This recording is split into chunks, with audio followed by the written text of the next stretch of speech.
Hey guys, welcome to another table talk. As you can see, Taylor shaved his beard. And grew up. You know, I didn't get that at first. No. No, I am Jenny. I'm his wife. Yep. Yeah. Taylor and his wife Holly are currently sick with the flu, not the coronavirus, just to preface that. Yeah. So They were smoldering too hard. they They were smoldering were. too hard. They got the fever. Yep. Yes. But today we are talking about sin. And it is quite a broad topic, but at the same token, it can be very dissected and really looked into. So, who wants to start between the two of you?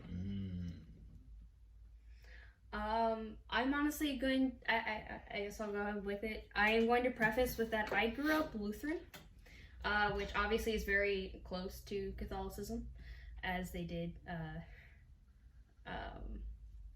break away from Catholicism. So I actually have Luther's Small Catechism. With explanation. With explanation, yeah. That's very no important. explanation, it's kind of boring. Can we eat these? That's the temptation. That's what I was thinking too. I'm just like. So he brought Twix. Ironically, two rights and a left. I'm left-handed, they're right-handed. And these are the temptations for the video. Last person to eat wins. Excuse me. Wait You a lost. second. Oh, you all lose. I win. Anyway. So when we were bringing up this topic, I automatically thought of the two different types of sin. And there's original and there's actual sin. And as defined in Luther's Small Catechism, it is the original sin is what happened in the Garden of Eden. Is the original temptation of, oh wow, this is knowledge of good and evil, and God's taking it away from us, and the snake comes in, and tells them to eat the fruit. And they partake in it, and that is the original sin, partaking in the fruit from the tree of knowledge of good and evil.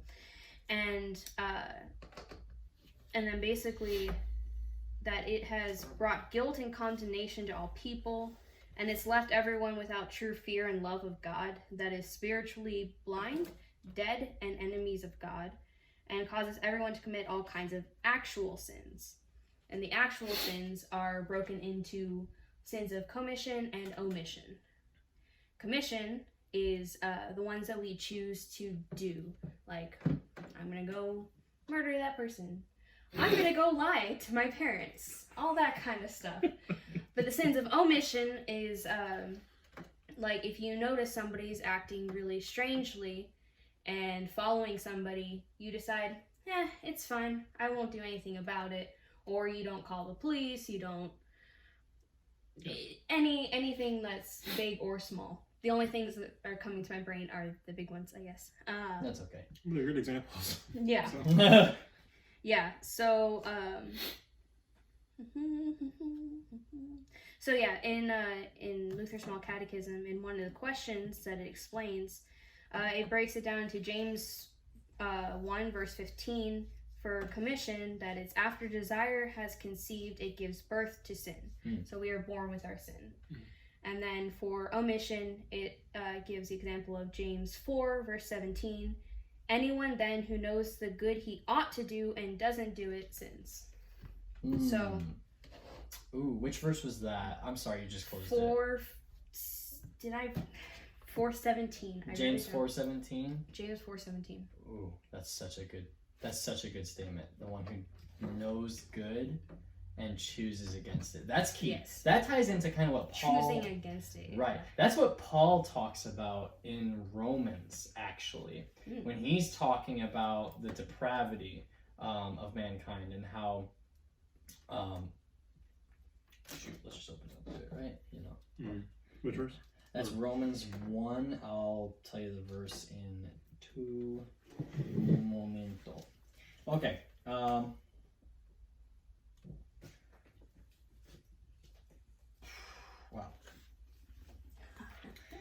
Okay, so Paul, in verses 18 and then forward, he's talking about how man has suppressed truth. that God's truth, God's goodness has been revealed to humanity. That it's not a secret. It's not like this is basically his argument against, the idea of, well, what if they don't hear? What if people don't know about Jesus? What if people don't know about God? And Paul's response is, well, in one way or another, they do know, just not in the way that we would like them to know. Mm-hmm. But it's so he uses light and dark language. 21 verse 21. Yes, they knew God, but they wouldn't worship him as God or even give him thanks. And they began to think up foolish ideas of what God was like. As a result, their minds became dark and confused. Claiming to be wise, they instead became utter fools. And instead of worshiping the glorious, ever-living God, they worshipped idols made to look like mere people and birds and animals and reptiles. And so God abandoned them to do whatever shameful things their hearts desired. So before we go into the specifics of what he talks about, I'll just stay broad. They traded the truth about God for a lie. They worshiped and served the things God created instead of the Creator himself. Someone, actually, I was just talking to today, he kind of blew my mind a little bit. He said, as people are deceived, they look at the wrong thing. I thought that was so cool. It's one of those mind-blowing facts, but also very obvious. Yeah, it's literally it made perfect sense. It's duh. Yeah, but I never heard someone describe deception from that angle, because we usually make deception about the deceiver. Right, exactly, about what's being presented to the person. But what we don't take it as is, what does it mean to be deceived? It means you're looking at the wrong thing. Right. Your focus or your attention. Right. It's like when you're looking direction. Kind of like an optical illusion kind of thing. If you're not focusing on the right, or a magic trick, right? It's all just like sleight of hand and everything. Yep. It's always just give them something else to pay attention to while you're actually doing the real trick, or whatever that may be. Which, no, that's true. By the way, kind of debunks anybody trying to say, "Oh, I didn't lie. I just didn't tell the whole truth." Well, I mean, if you distracted them from the truth. Yeah, it's still deception, right? Yeah. Wow. Okay. It's hard to keep everything separate as half truths and all that. When I was telling you this the other day, I mean, anything that's even remotely not completely the truth is a lie. Yeah.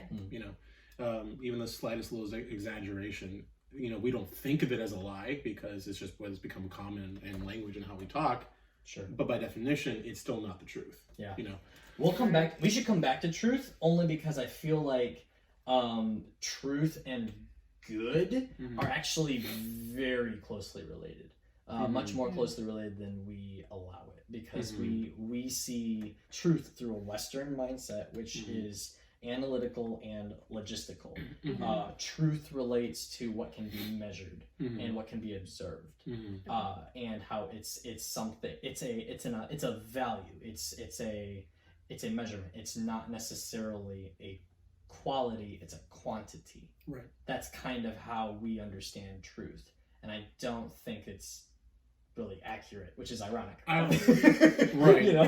Yeah. When it's in regard to, I mean, for lack of a better term, measurable things, it is accurate, But in terms of... I see what you're saying. Of moral and moral conversations, because we take emotional... We take that same mindset. Well, I'd say we box in truth. Yes. That's what I'm saying, is we don't let it be other things. We completely make it a very, a science term. There's facts and there's truths, and there's those type of things. Yep. Truths have become measurable facts that we can take for granted and just put it on paper, right, rather than it being an emotional connection or a willingness to convey information to somebody, or those sort of things, which is what truth is mostly talked about in the Bible. Yep. But I didn't mean to get too far off track, so back to what you just brought up from the catechism. Yes. The understanding of sin and how you have original sin and actual sin. And so, by the way, when it says actual, it doesn't mean necessarily actual as in more real than original sin. It means actual as in presently active and acted upon. Yeah. So actual it's tying it to the term active. That's the language connection there. Yeah. Not like there's a fake sin. Right. Exactly. Yeah. Exactly. Or at least that original sin is fake sin. Yes. It's just what started it all. Yeah, You know? right, exactly. Yeah, the original is our nature, where the actual is what we What's going act on, upon. or what we do with our nature. Yeah. Yes. Yeah. And there was something else in there that I caught, but I was really distracted by James because James is awesome. Yes. But there was something else in there that touched on. It didn't say the phrase, but I will say it, total depravity. This is an idea that's been in the church for a long time, which is the idea that mankind is totally depraved. Yes. Totally fallen. We have basically developed or received a default to evil. Yes. That's the concept of total depravity, that any good that comes from what we do actually doesn't come from us at all. It only comes from God. That's total depravity. Total depravity is we in and of ourselves can do nothing good. And because of our wickedness, any good that we do is only because God was part of the process. That's interesting. Yeah. Total depravity is very much anti-human. Yes. You know, it's like, which is a strong pendulum swing response, I'd say, to humanism. Yeah. Which is I was going to say it's which a is polar anti-God. opposite, Yeah. outlook of that, Yeah. which also infers that, not people who aren't saved, if they do anything good, it brings into the fact of, then God is constantly having a play in their lives as well to bring goodness out of them. Right. Which I would believe is true. Oh, absolutely. And I would believe that, even God is involved in, we don't understand in what way, but he's involved in the not good things that happen in the world as well. Of course. Mm-hmm. For example, biblical example, we have Pharaoh in Egypt. That's what I was thinking of, actually. Yeah. It's a classic. We were just watching The Prince of Egypt the other day. Oh, really? Yeah.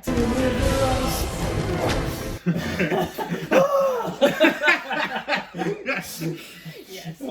But it is a classic example, though, because Yeah. it perfectly, represents that someone who is very anti God's people and God, because he doesn't worship, Abba.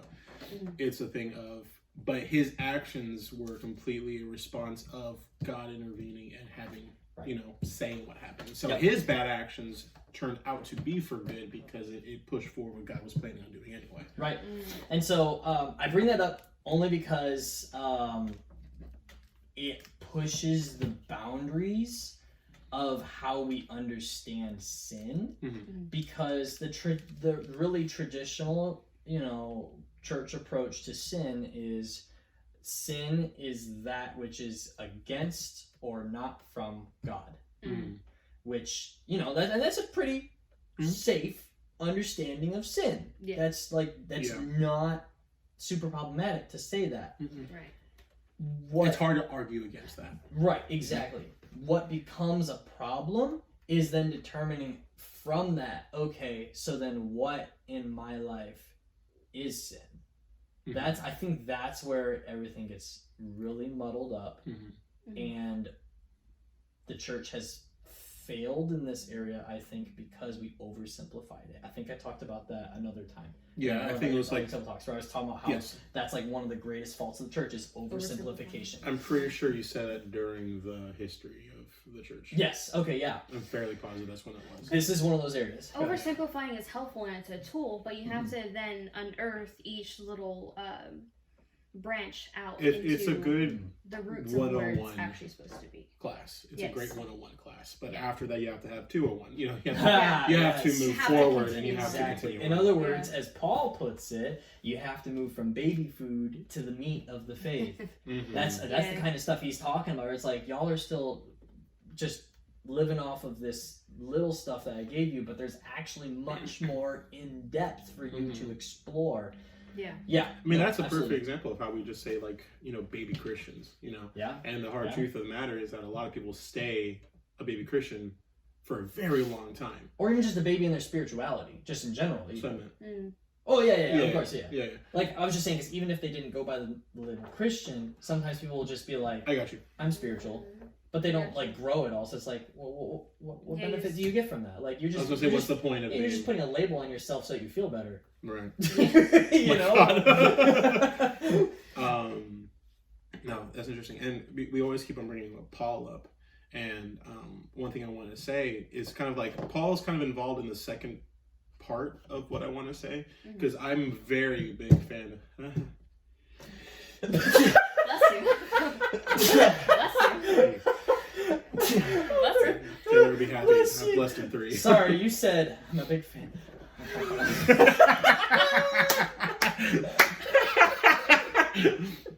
I'm a very big fan. I can tell.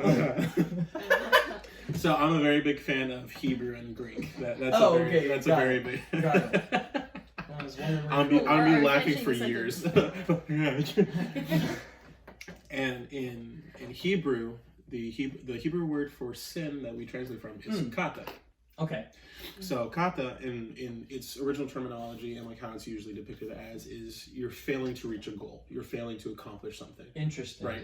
So like especially in military aspects, I can't remember which one. I think it's the Judean army specifically, that they got so good at like flinging rocks, they're able to hit, a hair off your head.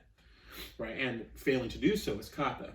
Basically they butchered it, is essentially in like our modern day term, you botched it or whatever. Right. Huh. So kata, being failure to meet a goal, is a really good, in my opinion, obviously that's the word that we derive sin from in the Old Testament, is because what sin is when you look at things is when we fail something, when we're failing to do something. So if you go just bare bones at the 10 Commandments, it's always, love your mother and father, respect them, all that. Failing to do so is sinning, right? Yeah. So it's that failing aspect. Keeping the Sabbath, failing that's that aspect, etc. You can go full down the line, even going into where in the New Testament where Jesus is talking about what is the greatest and the second greatest commandment, or basically tied for first. Yeah. Or like right underneath each other is, love God with all your heart, soul, and mind, and then love your neighbor as yourself. Failing to do so is sinning because you're breaking that commandment, that respect. And the trick with commandments is that they're not just, I'm in a higher authority than you, so I give this commandment to you. Right. It's actually part of covenant. Right. It's exactly covenant. Yeah. The commands that are given are not enforcement. Right. But rather the commands that are given in Scripture are part of relationship. I was going to say it's respect. It's the terms of respect. Yeah. It's saying if this is our relationship, this is how we must behave. Right. Which is why I'm sorry. It's okay. No, go ahead. Which is why, like, for at least the love your neighbor as yourself thing, that can be stretched and branched off into a million different things. Right. Something as forget you, whatever, or getting mad at someone cutting you off on the road, or as extreme of murder, that kind of stuff, stealing from somebody, cheating on someone or whatever, those kind of extremes is perfect examples of respect. Yeah. And all of those go down to you're lacking love, you're lacking respect, and you're not doing those kind of things. Yeah. Sorry, you were going to say something? Thinking about that, like respect, you wouldn't necessarily just be disrespecting God, but you're respecting his creation around you. Yeah. Like you were saying about people that are spiritual, they really more so get in tune with like nature and stuff. If they commit a sin against nature, that's also disrespecting God, because that's disrespecting his creation. Oof. That's true. Which goes into the respect God and love God with all your heart. Yeah. So it's all very because it's more so surpassing everything, going straight to Him. Rather if you stop right before Him, you're not giving Him the respect. Okay, so now I want to take that to talk about what is sin.